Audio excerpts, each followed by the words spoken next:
Latest updates ఎప్పటికప్పుడు పొందడానికి big TV WhatsApp channel follow అవ్వండి. లింక్ డిస్క్రిప్షన్ లో ఉంది.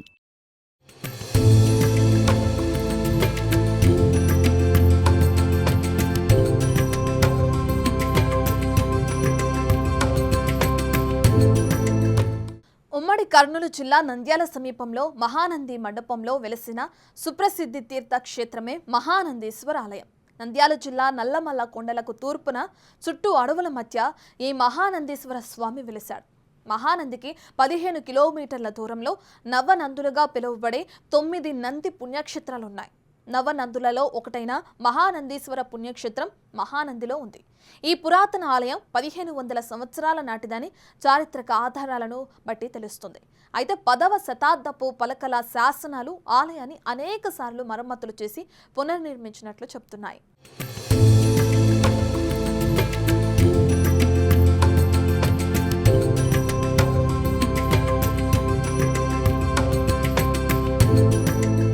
ప్రథమ నంది, శివనంది, వినాయక నంది, గరుడ నంది, మహానంది, సోమనంది, సూర్యనంది, కృష్ణనంది మరియు నాగనందిలనబడే 9 నందులు నంద్యాల సమీపంలో నిలవై ఉన్నాయి. మహాశివరాత్రి పర్వదినాన శివుని యొక్క గొప్ప రాత్రిని జరుపుకోవటానికి ప్రతి సంవత్సరం ఫిబ్రవరి మరియు మార్చిలో ఇక్కడ ఉత్సవం జరుగుతుంది. అశేష భక్తజనం పాల్గొని రాత్రంతా జాగరణ చేసి ఆ పరమేశ్వర సన్నిధానంలో తరించిపోతారు.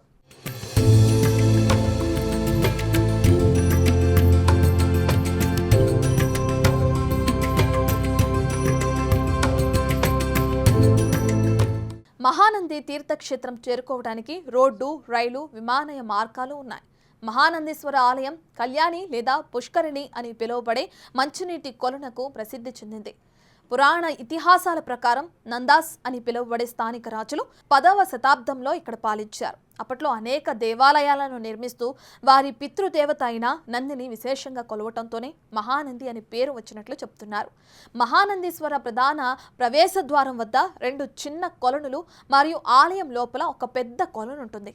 ఇక్కడ నీటి లోతు నిరంతరం 5 అడుగుల వద్ద ఉంచబడి భక్తులు పవిత్ర జలాల్లో స్నానం చేయడానికి వీలుగా ఉంటుంది. లోపల ఉన్న పెద్ద కొలనులో ప్రతిరోజు నిర్ణీత సమయంలో మాత్రం స్నానానికి అనుమతిస్తారు. దట్టమైన నల్లమల్ల కొండల నుండి సహజ సిద్ధంగా ప్రవహించే నీటికి ఎంతో ప్రత్యేకత ఉంది. ఇక్కడ పారే నీరు వాతావరణంలో మార్పులకు లోను కాకుండా ఎప్పటికప్పుడు ఒకే స్థిరమైన ప్రవాహాన్ని కలిగి ఉంటాయి. నీటి వనరు స్వయంభూ లింగానికి దిగువన ఉన్న గర్భగృహం వద్ద ఉద్భవించింది. గర్భగుడిలో ఉన్న శివలింగం కింద గంగాజలం ఎప్పుడు ఒకేలా ఉంటుంది. ఈ నీటిని తాగుతూ సేవిస్తూ తలపై వేసుకుని భక్తులు పరవశించిపోతారు. ఈ మహాలింగం అసాధారణమైనదిగా, గోపాదంతో నొక్కబడిందిగా, ఇతర శివలింగాలకు భిన్నంగా భక్తులు స్మరించుకునే మహాభాగ్యం కలిగి ఉండటం ఇక్కడి శివలింగం ప్రత్యేకత.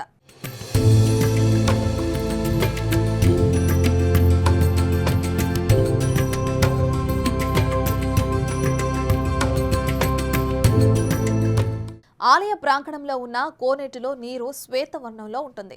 స్ఫటికం లాంటి స్పష్టతతో మరియు వైద్య లక్షణాలను ప్రసిద్ధి చెందిందిగా చెప్తారు. అంతేకాకుండా కోనేరులో నీరు వేసవిలో చల్లగాను, శీతాకాలంలో వెచ్చగాను ఉంటుంది. ఆలయ లింగ గర్భం నుండి ప్రవేశించే నీటితో పరిసర గ్రామాల్లోని సుమారు 3000 ఎకరాల భూమికి సాగునీరు అందిస్తుంది.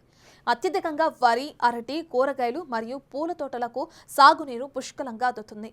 కోనేరులోని నీరు తెల్లవారుజామున గోరువెచ్చగా, అలాగే ఉష్ణోగ్రత పెరిగే కొద్దీ క్రమంగా నీరు చల్లబడడం ఈ కోనేటి నీటి యొక్క విశిష్టత.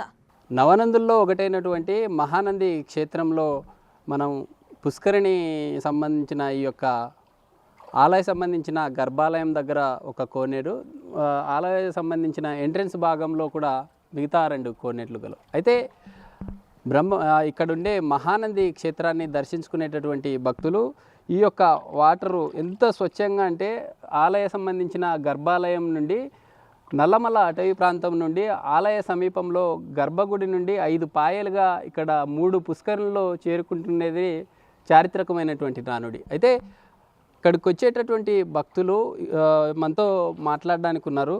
స్వామి, చెప్పండి, ఎక్కడి నుంచి వచ్చారు? ఈ యొక్క వాటర్ యొక్క విశిష్టత ఏంటి? అసలు ఎంత స్వచ్ఛంగా కనిపిస్తుందంటే మనం ఒక ₹1 కాయిన్ వేస్తే కూడా క్లియర్గా కనిపించేటటువంటి పరిస్థితి. ఎప్పుడైనా మాది సిరివల్ అండి. మాది ఇక్కడ నుంచి దగ్గర ఒక 40 కిలోమీటర్లు ఉంటుంది. అక్కడ నుంచి వచ్చాము మేము. సంవత్సరానికి 4-5 సార్లు వస్తాం మేము ఇక్కడికి. ఈడ ఖచ్చితంగా ఇక్కడికి వచ్చినప్పుడు ఈ 3 కోనేట్లలో ఖచ్చితంగా స్నానం చేయాలి. దీనికి ఉన్న పవిత్రత అటువంటిది. వచ్చినప్పుడు స్నానం చేసి స్వామిని దర్శనం చేసుకోవాలి. ఆ స్వామి మూల విరాట్ కింద నుంచి నీళ్ళు వస్తుంటాయి.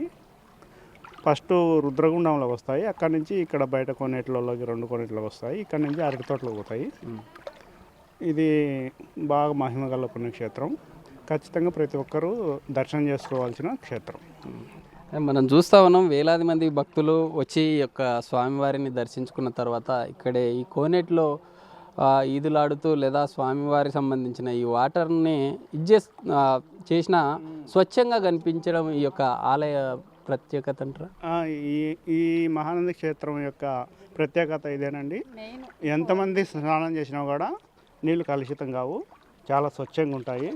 కింద 1 రూపాయి కాయిన్ వేసినా కానీ బాగా నీట్గా కనిపిస్తుంది. లోపల అట్లే ఉంటుంది, బయట కోనేట్లో కూడా అట్లే ఉంటుంది. మేడం చెప్పండి, ఎక్కడి నుంచి వచ్చారు, ఎన్ని సంవత్సరాల నుంచి వస్తున్నారు? మేము 20 సంవత్సరాల పైన నాకు తెలిసిన దగ్గర నుంచి ప్రతి సంవత్సరానికి 5-6 సార్లు అట్లా వస్తుంటాము. ఆరోగ్యానికి మంచిది ఇక్కడ కోనేటిలో స్నానం చేస్తే అనేది మాకు పూర్తి నమ్మకము. నీళ్లు మాత్రం ఏ కాలం కూడా తగ్గవు, ఇట్లే స్వచ్ఛంగా వస్తాయి. ఎంతమంది స్నానాలు చేసినా నీళ్లు స్వచ్ఛంగా ఉంటాయి. మనం చూస్తూ ఉన్నాము, ఈ 1 రూపీ కాయిన్ని మనం చూసే ప్రయత్నం అయితే చేద్దాం. ఇక్కడ వాటర్లో మనం వేస్తూ ఉన్నాము ఈ కాయిన్ని. చూడొచ్చు, మనం వేసినటువంటి కాయిన్ క్లియర్గా 1 రూపీ కాయిన్ కనిపిస్తూ ఉంది. ఇక్కడే వచ్చే ఈ వాటరు ఏదైతే ఉందో ఈ వాటరు సంబంధించిన ఫ్లో ఎక్కడి నుంచి వస్తుంది. గతంలో ఆర్కియాలజీ సంబంధించిన శాఖ వారు కూడా ప్రయోగాలు చేయడం జరిగింది. ప్రయోగాలు చేసినప్పటికీ ఎక్కడా కూడా ఈ యొక్క కోనేటి సంబంధించినటువంటి ఆనవాళ్ళు ఎక్కడ లభించలేదని కూడా చెప్తూ ఉంటాయి. ఆలయ సంబంధించిన సమీపంలో ఉండే ఈ వాటరు దాదాపుగా కోనేటి ప్రాంతంలో 5 పాయలుగా ఏర్పడి 3 పుష్కరులలో ఇక్కడే ఆ భక్తాదులు వచ్చే సమయంలో ఇక్కడ స్నానాలతో పాటు ఈ వాటర్ని తీసుకొని వెళ్ళి అనారోగ్యాల బారిన పడినటువంటి వారు కూడా ఈ వాటర్ను సేవించడం వల్ల ఈ యొక్క రోగాలు కూడా ఇదవుతాయి అనేటటువంటి ఒక నానుడి కలదు. అయితే ఈ వాటర్ అంతా స్వామివారి గర్భాలయం కింద నుంచి రావడంతో పాటు మనం చూస్తూ ఉన్నాము, ఈ ఫ్లో ఏదైతే ఉందో నిత్యం ఎప్పటికీ ఇప్పుడు ఉండేటటువంటి ఈ ప్రాంతం వరకు, ఈ ఎడ్జ్ వరకే ఈ వాటరు ఎప్పటికీ ఇలానే ఉంటుంది. ఇలానే ఉండటంతో పాటు ఇక్కడ ఉండే ఈ మహానంది క్షేత్రం పరిధిలో దాదాపుగా 3000 ఎకరాలకు ఈ యొక్క వాటరు నిత్యం ఉపయోగపడుతుందని చెప్తున్నటువంటి పరిస్థితి అయితే కనిపిస్తూ ఉంది.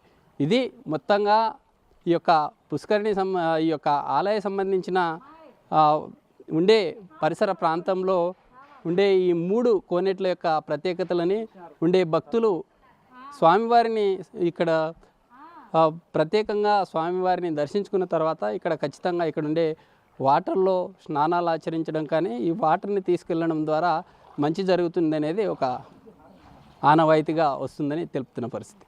వీడియో జర్నలిస్ట్ రావుతో శ్రీరామ్, బిగ్ టీవీ, మహానంది ఆలయ సమీపం నుంచి.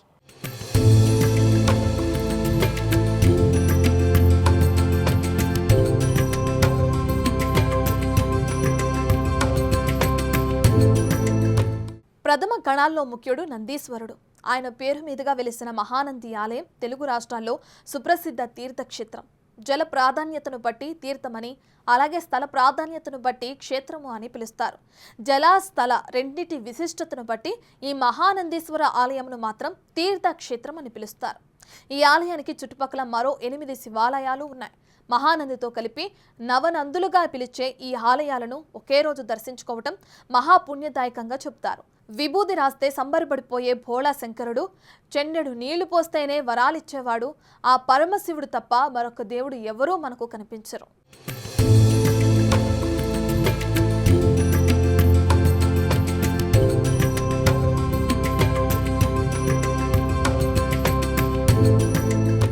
కలియుగంలో నంద్యాలను పరిపాలించిన నందమహారాజుకు సంబంధించిన ఆలమందలోని కపిల అనబడే నల్లని ఆవు ఒకటి ఉండేది.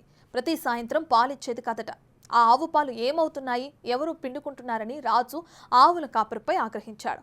మరోసారి ఎలా జరిగితే శిక్ష తప్పదని హెచ్చరించాడు. వికల మనసుతో కాపరి పాలు ఏమవుతున్నాయో ఏంటి మాయ అంటూ తెలుసుకునేందుకు ఆవును వెంబడించాడు. ఆ ఆవు ఒక పుట్ట మీద నిలబడడం, పాలధార పుట్టలోకి పడటం గమనించి ఈ విషయాన్ని రాజుకు చేరవేశాడు. తర్వాత రోజు ఆవును వెంబడించిన రాజు పుట్ట లోపల నుంచి వస్తున్న దివ్య తేజస్సు ఎవరిదో చూద్దామని ఆవు దగ్గరగా వెళ్లడంతో అది బెదిరి పరిగెట్టుకుపోతూ పుట్టను తొక్కేసింది. తర్వాత ఆ తేజస్సు అదృశ్యమైందట. దీనికి చింతిస్తున్న రాజుకి ఆ రాత్రి కలలో శివుడు కనిపించి పుట్టలో ఉన్నది తానేనని, అక్కడ శివలింగాన్ని బయటకు తీసి పూజించమని చెప్పాడు. ఈ లింగాన్ని ఉపాసించిన తన భక్తుడు నందీశ్వరుడి పేరు మీదుగా ఈ ప్రాంతం మహానందిగా విరాజిల్లుతుందని చెప్పాడు. ఆవు తొక్కింది కాబట్టి ఇక్కడ శివుని గోపాదలింగేశ్వరుడిగాను పిలుస్తారు.